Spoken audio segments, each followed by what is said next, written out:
I just like to report my husband popped out to look at some hiking trails. Door wide open. Look at this. This is how he left me in the car. Okay. This is a vibe.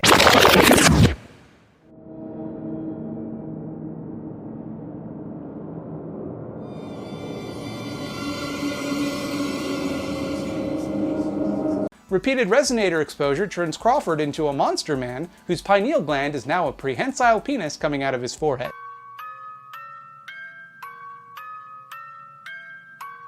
Hiking and vintage shopping. That's our awesome little clothes. My gorgeous little wife. Trying on cute little dresses. And then a nice walk. Oh my god. Little red velvet sweater. A little ice cream where you can meet the cow that made it. Weird little houses on the way. How about the hard-on I got? Is there a statistical correlation for that too?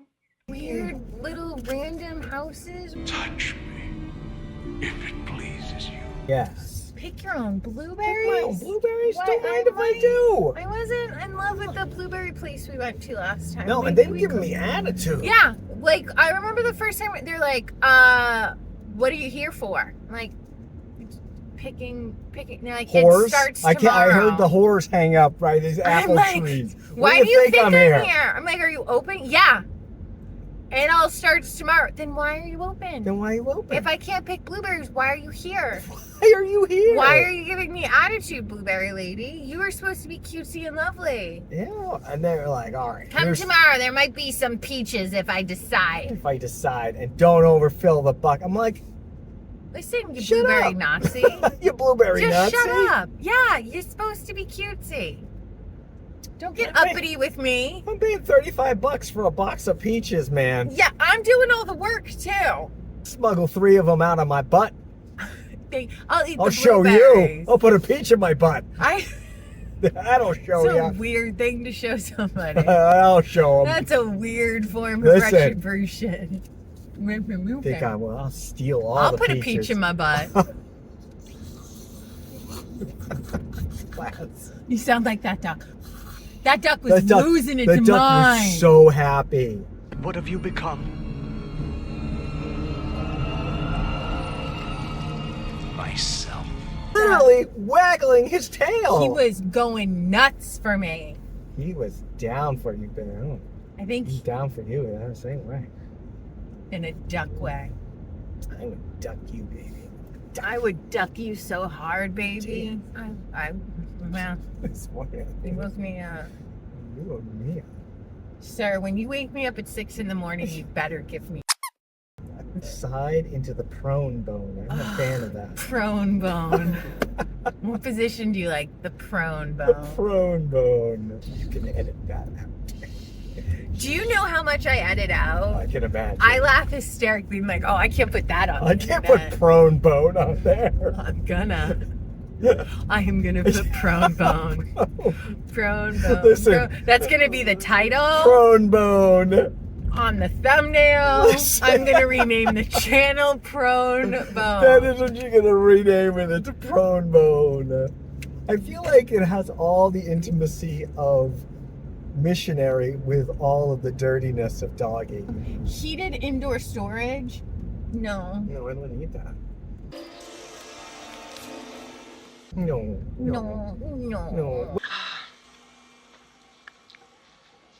Crawford, please don't eat those. It's moon over my hammies. What? That was the name of one of their breakfasts. Moon over my hammies. It's ham and eggs. Oh, he's got to eat human brains for some reason. How's it going? You following the story? Following the story okay? Kept going. Oh, I ordered it 15 years ago once, and you expect me... I can't remember what I did last weekend. You kept going, moon over my hammies. That sounds You were delighted by that. Moon on my hammies.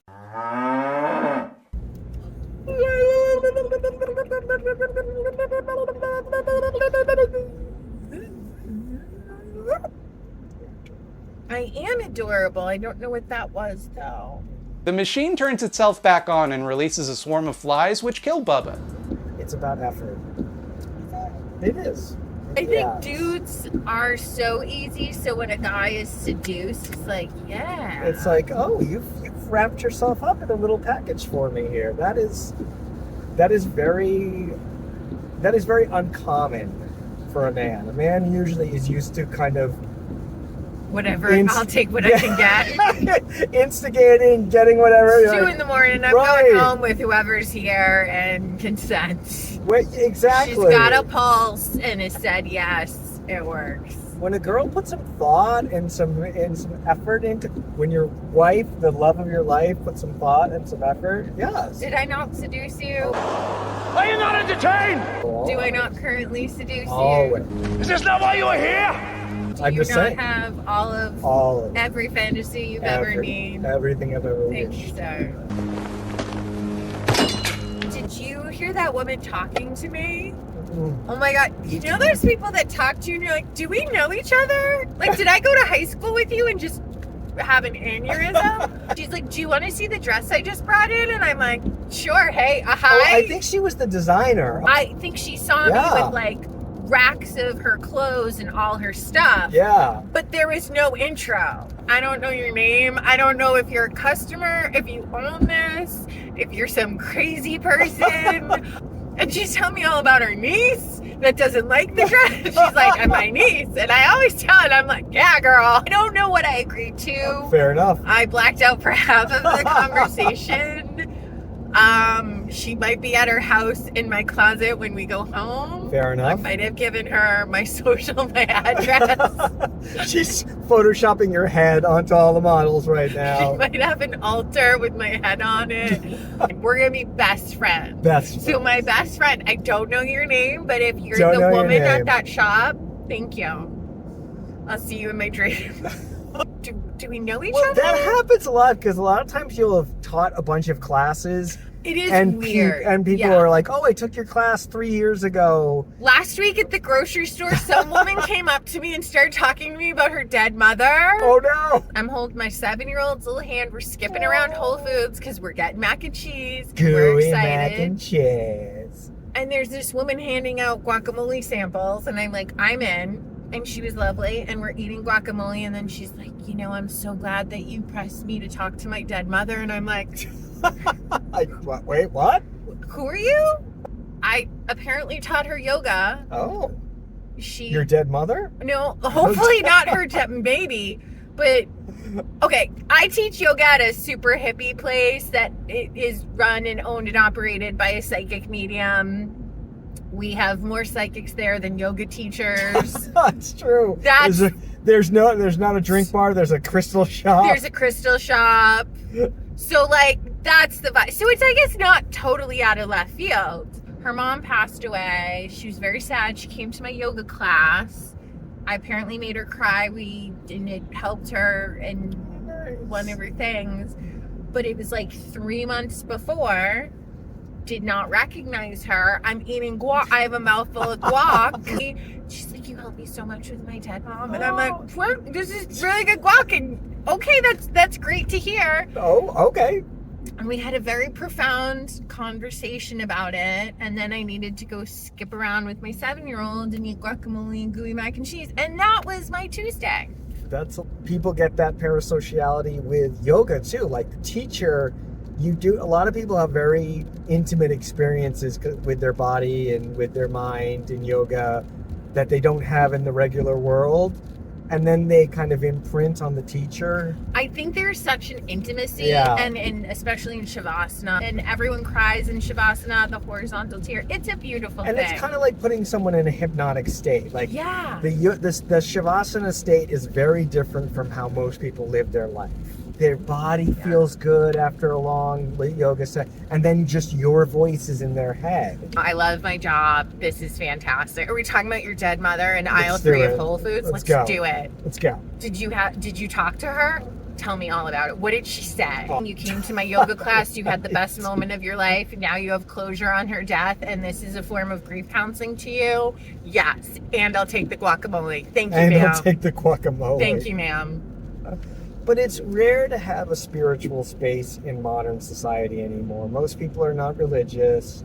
Most people don't ever stop to catch in with their body, you know, body keeps the score. So I think you sneak up on a lot of people, and then they have a very... I sneak up because I don't look like I'm a deep psychological person that will hit you in your inner soul and make you cry, but have you feel so good about it. We will... I'm a Scorpio rising. We'll go deep. You're hunting for those horizontal tears. I can sense something in you. I'm going to pull it out. I'm going to hit you in a certain different way, like... You think you're here for down dog? That's No, cute. no, If yeah, you with cry in that. Shavasana with me, you have blessed my class. Yeah, that is your favorite. That is my favorite thing.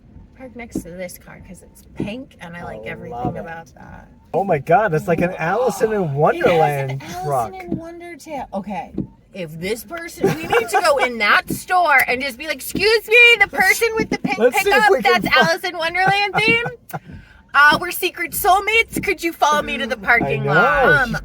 This new chick I found on YouTube who's a stylist. I love her, Andrea.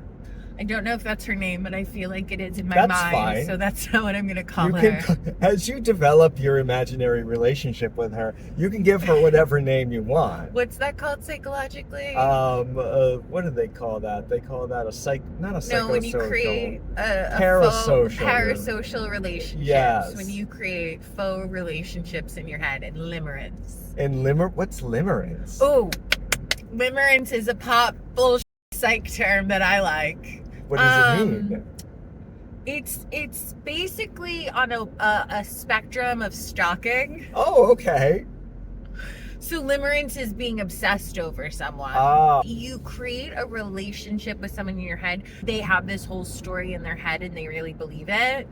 That's limerence. But I guess people do it on small scales because now with social media and the openness of how we can kind of cyber stalk people, Right. I guess it happens a lot more. I'm limeretting Andrea.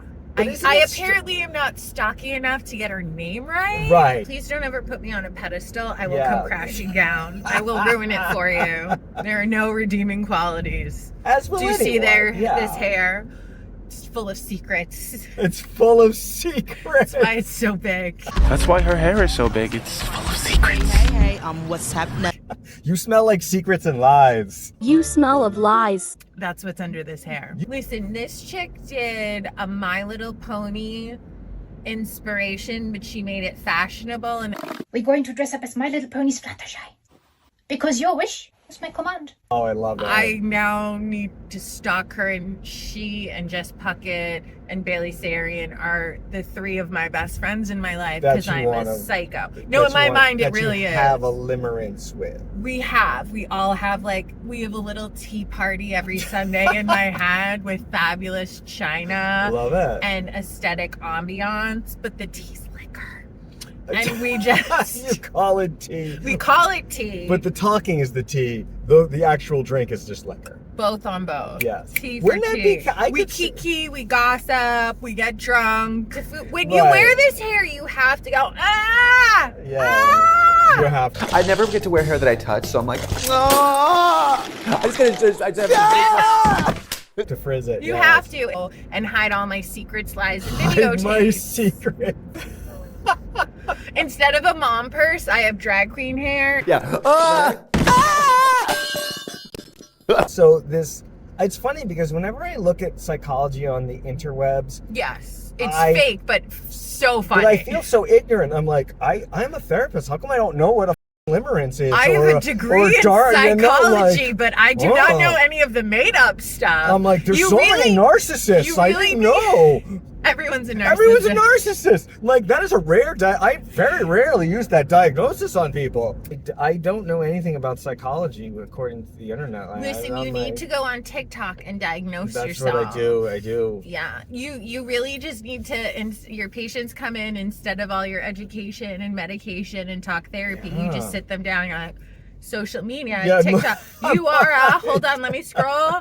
Narcissist with limerence. I'm like, you are a narcissist. And But I kept it on because I was called naked, other than my Juno Birch hoodie. Next, what we're going to be doing is we're going to be stripping off. it was Riding him. it was dark, so there was only Yeah, you didn't even It know. was just like a weird purple shadow faces. But I do like the word lavendrous. Lavendrous. Awesome. It was very interesting. And the next day, I was like, hey, do you know who this is? This is Juno Birch. And you just walk by and you're like, yeah, I f***ed her last night. And I was like, oh, wait. Oh, okay, I see what you did there. No, she just watched me as I f***ed you. She would be into that. Yes. Yes, darling, it's happening. Yes, that's happening. Yeah! That's happening. It's fabulous. That was very odd. But then again, like, I'm not going to stop just because you have a weird sweatshirt on. I think Juno could respect getting drilled. We haven't with the Trixie one, but... No, I couldn't do that. I think that would be too weird. Trixie Mattel shirt on. There's weird. too much Trixie face there. What if I put it on backwards and did it doggy so she's looking at you? I think that would throw me off. I'm doing that. That's what we're doing tonight. I think that would throw me off my Let's game. go get coffee and make it weird. I think that would throw me off my game. Ooh, or I'll put this on backwards That would so be, the eyeball That would can be fine. stare. I'd be fine with that. Okay. I'd be like, that would be some eldritch horror, but sexual. That would be cool. I love it. H.P. Lovecraft, who Lovecraft. never got laid in his life, probably would appreciate that. The ghost of him will be in our bedroom. He would be aghast. He was disgusted by all those fluidy human acts. Oh, I'm kind of into that. I like the fluids. That was his ultimate nightmare, all the fleshiness the and all. sex. Is that why he wrote about all the monsters? He's just like, oh, God. Basically, all his monsters were basically vaginas.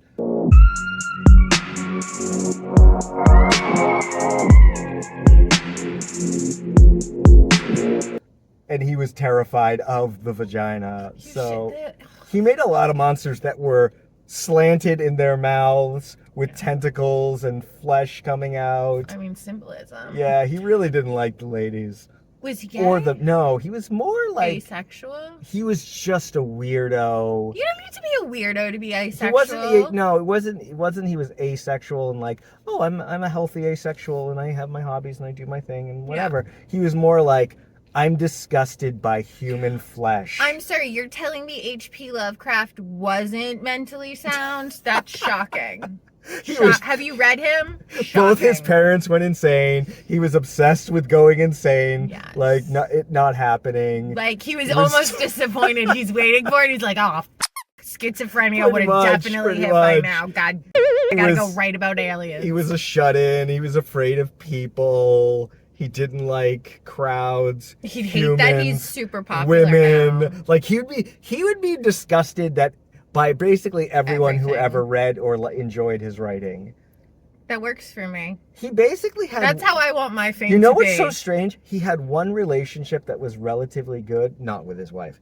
It was with another writer, the writer of Conan. And Conan, the guy who wrote Conan, would write some of his monsters into the Conan stories. And so their universes meld. And they had like this lovely correspondence. And the Conan guy was like this butch, macho, like Texas guy who lived with his mother. And H.P. Lovecraft was this like mousy, tiny, like man afraid to eat because he might have to poop afterwards kind of guy but they had this really interesting correspondence friendship that you never see anymore because back in the day, like you could have a letter writing friendship. Were they pen pals? They were literally pen pals. That's so sexy. There's all these relationships in like the 17, 18, 1900s between these authors, and they've never met and they never do meet. And they have these lovely and like they save the letters and then they go into their museums and they're beautiful. Like they're talking about the art and the stories and there's all this intercourse between the two of them. It's intercourse. It really is. Like, all right. It's a love affair, but it's completely platonic. That's sexy. And I think like a guy like Lovecraft could only open up in a letter because there was none of it was all cerebral. There was none of the fleshiness that he was terrified of. I love that. That's so intimate. Yes, it was so and it was just so odd, like the Lovecraftian, literally the guy who kind of created this cosmic horror genre, and this guy who like did the barbarian stuff. I love that. That's perfect. All right, we need coffee. Bye.